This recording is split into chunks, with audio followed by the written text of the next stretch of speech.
पटना से संजय जायसवाल का JDU RJD पर आरोप। पीएफआई के गठजोड़ से बिहार में सरकार बनी है। आरोप उन्होंने लगाया है। आरजेडी और जेडीयू के लिए काम करते हैं पीएफआई के सदस्य। प्रेस कॉन्फ्रेंस कर बीजेपी प्रदेश अध्यक्ष ने निशाना साधा है। बिहार सरकार को रोजगार मामले पर फिर से घेरा है। बीजेपी की नियुक्तियों को फिर से दे रहे हैं नियुक्ति पत्र। कुर्नी उपचुनाव में अधिकारियों का दुरुपयोग हो रहा है तो तमाम गंभीर आरोप लगाए हैं संजय जायसवाल ने। पटना से बड़ी खबर आपको बता रहे हैं। संजय जायसवाल का जेडीयू और आरजेडी पर आरोप।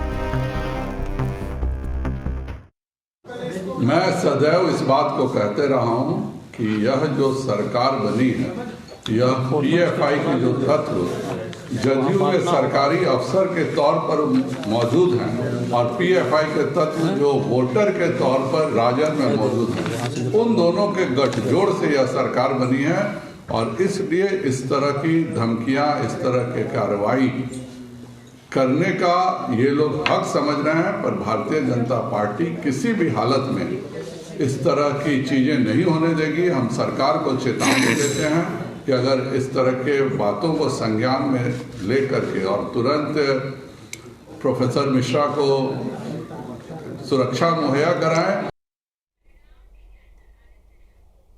और चलिए ज्यादा जानकारी के लिए रुक कर लेते हैं। पटना से संवाददाता आदित्य झा हमारे साथ जुड़ गए हैं। आदित्य, देखिए, संजय जायसवाल का जेडीयू और आरजेडी पर यह आरोप उन्होंने लगाया है।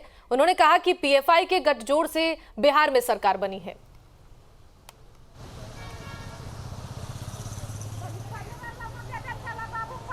देखिए, जिस तरीके से संजय जायसवाल ने आज प्रेस कॉन्फ्रेंस करके एक बार फिर से बिहार सरकार को घेरा है। मामला है दरभंगा के प्रोफेसर हैं प्रेमकांत मिश्रा। वो प्रोफेसर हैं, उनको एक धमकी मिली है कि सर कर्म कर लेंगे। जब पत्रकारों ने ये मामला उठाया तो उसी के बहाने संजय जायसवाल ने एक बार फिर से बिहार सरकार पर आरोप लगाया कि पीएफआई के समर्थित जो भी अधिकारी हैं और राजद के पीएफआई समर्थित जो वर्ग वोटर हैं, उनके भरोसे ये सरकार चल रही है। और ये लोग जो भी इस तरीके की घटना घट रही है उसमें तमाम इन लोगों के ही सहयोग से ये सब हो रहा है। तो एक बार पीएफआई के सहारे फिर से बीजेपी, जदयू और महागठबंधन की सरकार को घेरने का प्रयास कर रही है। और साफ तौर पर उनका कहना है कि बीजेपी इसका शुरू से विरोध करती आ रही है, पीएफआई का विरोध करती आ रही है। और यही एक इशू था जिसको लेकर के बीजेपी और जेडीयू के बीच में अलगाव की शुरुआत हुई थी और बाद में महागठबंधन की सरकार में परिणत हुई।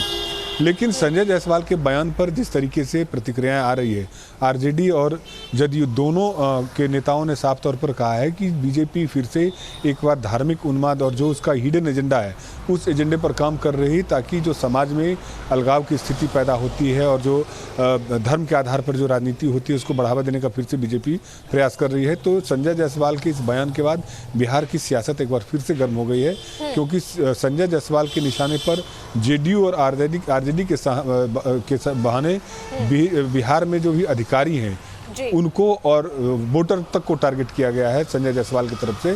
तो इसको लेकर के फिर से राजनीति शुरू होने की संभावना शिवानी। बिल्कुल आदित्य, देखिए, रोजगार के मामले पर भी बीजेपी की तरफ से लगातार महागठबंधन की सरकार पर तमाम सवाल खड़े किए जाते हैं। एक बार फिर से संजय जायसवाल ने इस बात का जिक्र किया है कि रोजगार मामले को लेकर घेरा। उन्होंने कहा कि बीजेपी की नियुक्तियों को फिर से नियुक्ति पत्र दिया जा रहा है।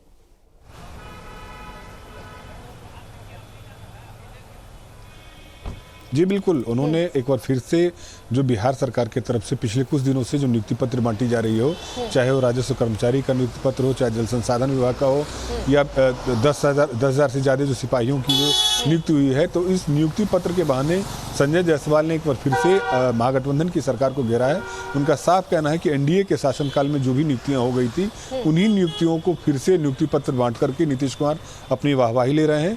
और साथ ही उन्होंने ये भी कहा कि जो बीजेपी पर ये आरोप लग रहा है कि केंद्र सरकार जो 2 करोड़ रोजगार देने का वादा किया था, उस पर उन्होंने बचाव करते हुए कहा कि मुद्रा लोन के माध्यम से जो 34 करोड़ लोगों को मुद्रा लोन बांटा गया वो एक रोजगार का ही माध्यम है और रोजगार देने के लिए ये मुद्रा लोन बांटा गया था। तो ये जो विपक्ष ये बार बार कह रही है कि 2 करोड़ रोजगार की बात मोदी सरकार ने की थी और उन्होंने रोजगार नहीं दिया, तो उन्होंने साफ तौर पर कहा कि मुद्रा लोन की का जो आकलन, जो डेटा है, वो डेटा यदि तेजस्वी यादव या महागठबंधन के जो अन्य नेता जो आरोप लगाते हैं सरकार पर कि रोजगार केंद्र सरकार देने में नाकाम साबित हुई है, तो वो उस डेटा को एक बार पढ़ लें कि मुद्रा लोन के माध्यम से केंद्र सरकार ने कितने करोड़ लोगों को मुद्रा लोन दिया।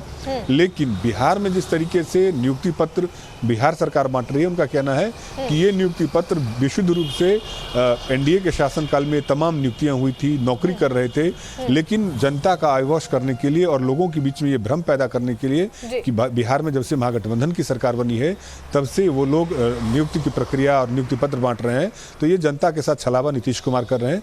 तो एक तरह से फिर से नियुक्ति पत्र को लेकर के जिस तरीके से संजय जायसवाल ने बिहार सरकार को घेरा है, उसके लिए फिर से सरकार के सामने ये डिफेंड नहीं कर पा रहे हैं कि आखिर महागठबंधन की सरकार बनने के बाद कितनी वैकेंसी निकली और कितनी पर परीक्षा हुई।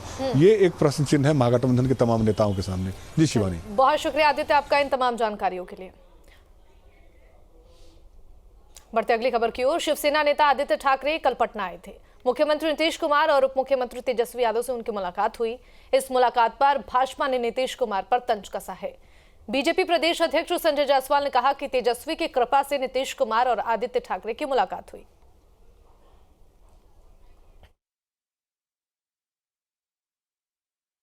एक बात तो निश्चित है कि कल आए थे वो तेजस्वी यादव जी से मिलने। तेजस्वी जी ने दयावश नीतीश जी से भी उनकी मुलाकात करा दी। कल के किसी भी शेड्यूल में ना आप सभी में कहीं भी जिक्र भी नहीं था कि आदित्य जी की कोई दिलचस्पी है नीतीश कुमार जी से मिलने में।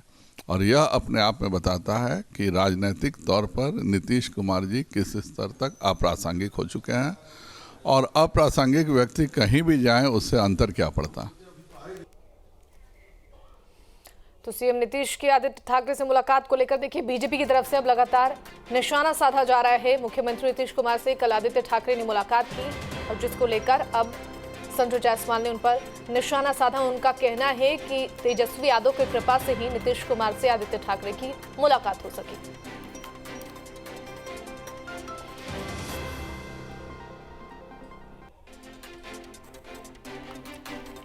तो देखिए आपको तस्वीरें भी दिखा रहे हैं। कल आदित्य ठाकरे राजधानी पटना पहुंचे थे। इस दौरान तेजस्वी यादव से उन्होंने मुलाकात की। इसके